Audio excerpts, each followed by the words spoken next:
নমস্কার বন্ধুরা, আমাদের চ্যানেলে স্বাগতম। আজকে আমি তোমাদের এমন একটা গল্প শোনাবো যেটা শুনলে তোমাদের গায়ে কাঁটা দিয়ে উঠবে, আবার মনে এক অদ্ভুত সাহস জন্ম নেবে।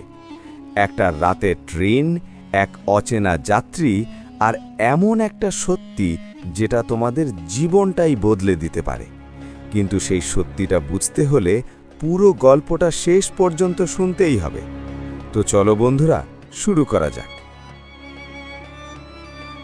গভীর রাত, আকাশে চাঁদ নেই, শুধু কালো মেঘের স্তর।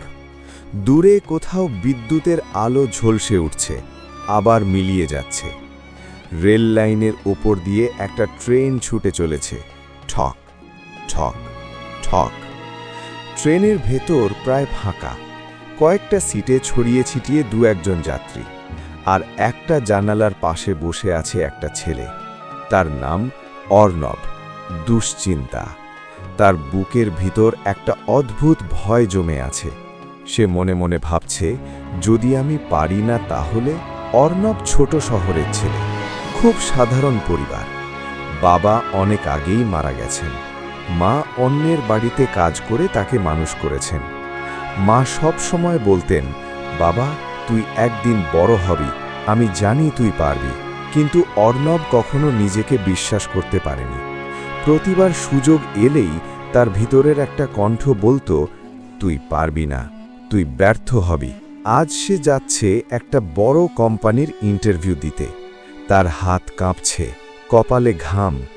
তার ফাইলের ভিতরে তার সমস্ত স্বপ্ন।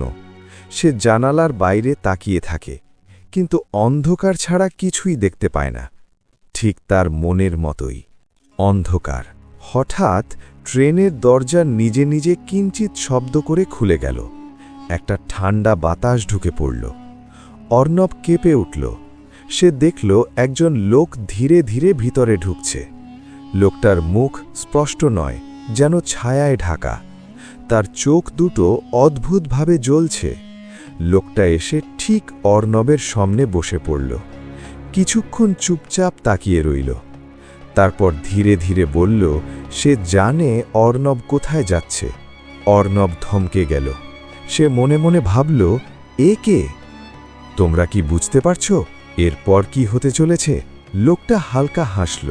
সে বলল, অর্ণব খুব ভয় পাচ্ছে। সে নিজের উপর বিশ্বাস করে না। সে মনে করে সে ব্যর্থ হবে। অর্ণবের শরীর কেঁপে উঠল। এই লোকটা তার মনের কথা জানে। লোকটা ধীরে ধীরে বলতে শুরু করল।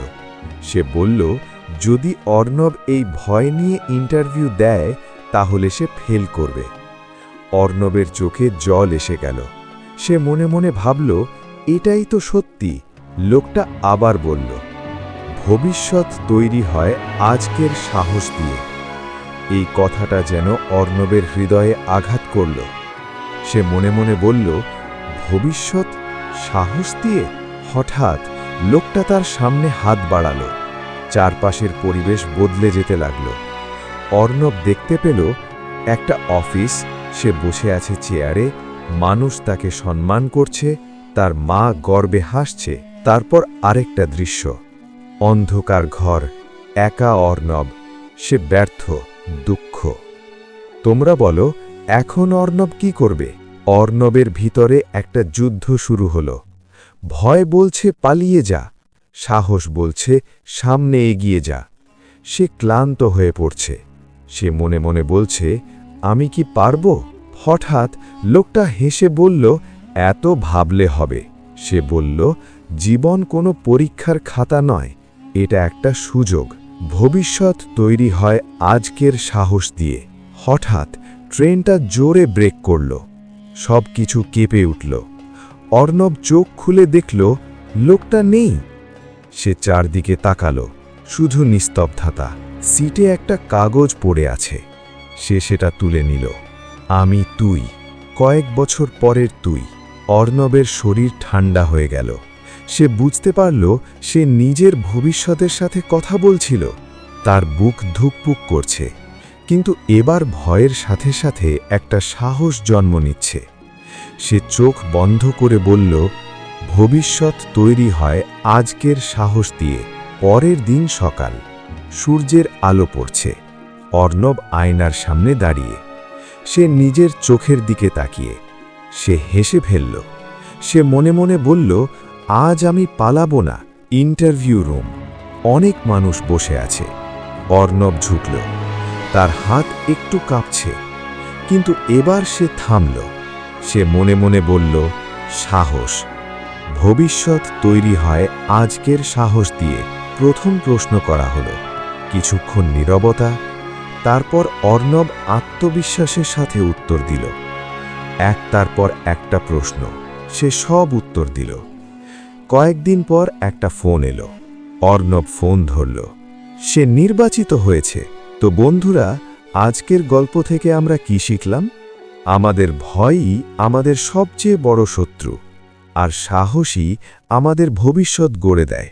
মনে রেখো, ভবিষ্যৎ তৈরি হয় আজকের সাহস দিয়ে। গল্পটা ভালো লাগলে অবশ্যই লাইক করো, সাবস্ক্রাইব করো আর বেল আইকনে ক্লিক করো। কমেন্টে জানাও কোন গল্প শুনতে চাও পরের বার। আবার দেখা হবে। Bye bye.